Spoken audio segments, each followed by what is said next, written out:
Olá, minha turminha maravilhosa do sétimo ano. Bom dia. Professor Luiz chegando para darmos sequência a nossos conteúdos. Pessoal, é o seguinte, hoje nós iremos trabalhar sobre a população brasileira e iremos conhecer alguns dados sobre a formação da população brasileira. É necessário que vocês prestem atenção para que vocês tenham uma melhor compreensão sobre o conteúdo. Lembrando que nós estávamos trabalhando no grupo 2 e agora nós iremos iniciar o grupo 3.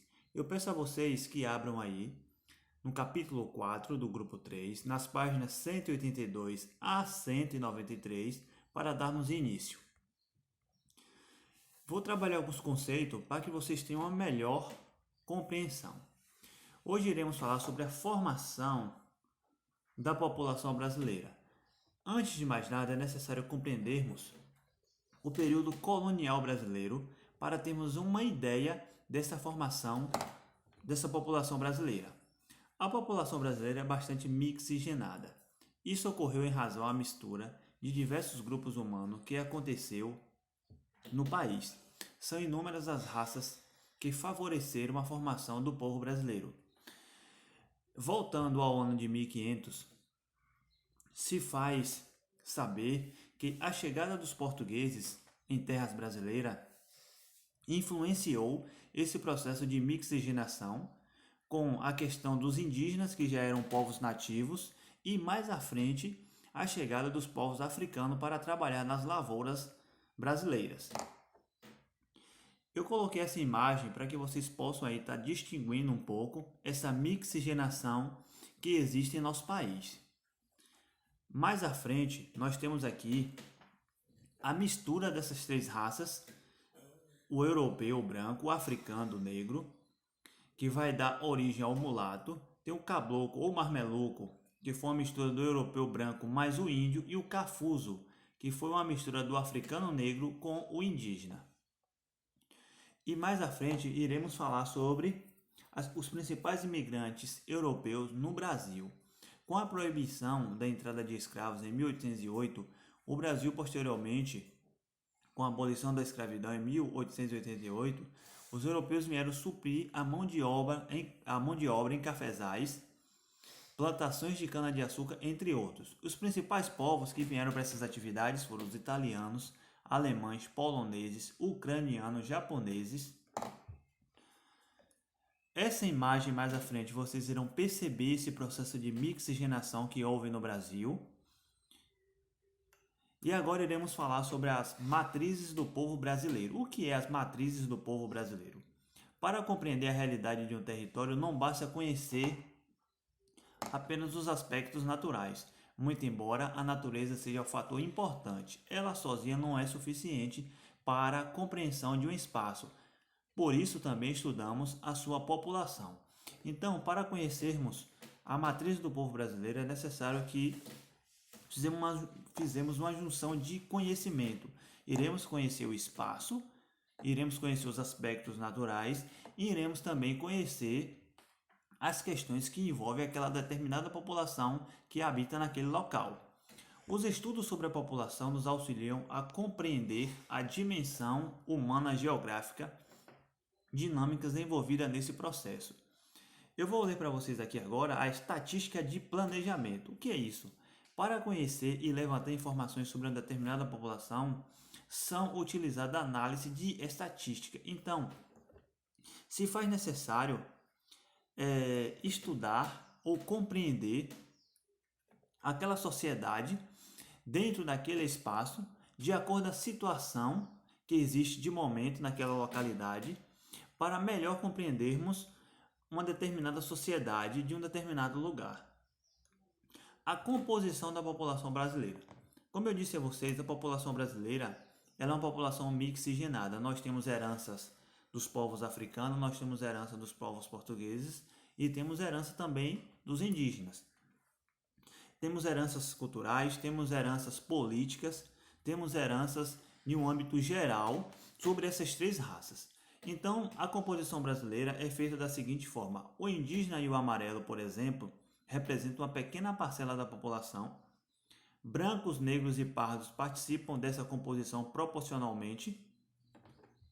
Isso, pessoal, é a questão do se autodeclarar. Por isso que nós temos aqui essa ideia, né, de que o negro e o branco e o pardo, né, ele tem uma predominância maior. Porque quando você vai recolher um dado, uma estatística sobre um determinado lugar, né, você tem a questão da autodeclaração. E as pessoas se autodeclaram branco ou negro ou de cor parda. Seguindo aqui, iremos falar sobre o destino dos povos africanos escravizados. Então, nesse processo de colonização que teve no Brasil, com a chegada dos portugueses, encontrados os indígenas em nossas terras, os povos africanos que aqui chegaram, né, eles se direcionaram para o continente americano. E dentro desse processo de colonização, nós tivemos a colonização portuguesa, a britânica, a francesa, a espanhola, e esses povos se dividiram nesse processo de escravidão. Passando aqui para vocês apenas uns dados, para vocês terem uma ideia da divisão desses escravos quando chegaram aqui na América. América Portuguesa, 38%, América Britânica do Norte, 6%, América Francesa, 14%, América Britânica do Sul, 18% e a América Espanhola, 18%. Mais à frente nós iremos falar sobre a contribuição e organização, né, desses povos africanos que aqui chegaram. Observem, uma vez que os índios se negam a trabalhar nas lavouras, a necessidade da vinda dos africanos se torna cada vez mais constante. E tivemos dois processos onde os africanos tiveram bastante influência. Um foi a agricultura e o outro a mineração. A agricultura, os povos africanos tinham um grande conhecimento de técnicas de agricultura de plantas nativas das regiões tropicais, como o café e a cana-de-açúcar, e de domesticação de animais, que foram incorporadas às técnicas europeias desenvolvidas no Brasil. Vamos falar agora sobre a mineração, que foi outro processo importante de influência africana. Outra importante contribuição dos povos africanos refere-se ao desenvolvimento de atividades de mineração. Eles consideravam o ferro um material sagrado e já possuíam um sistema monetário que valorizava o minério do ouro. Dando sequência agora, iremos falar sobre o nosso país. Iremos ler alguns dados aqui sobre a população brasileira. Hoje nós sabemos que o Brasil é um país com mais de 220 milhões de habitantes. Por isso o Brasil é um país populoso ou o Brasil é um país povoado? Ou ele é populoso e pouco povoado? Iremos saber disso aqui agora. A população absoluta refere-se ao dado total de habitantes de uma cidade, região ou país.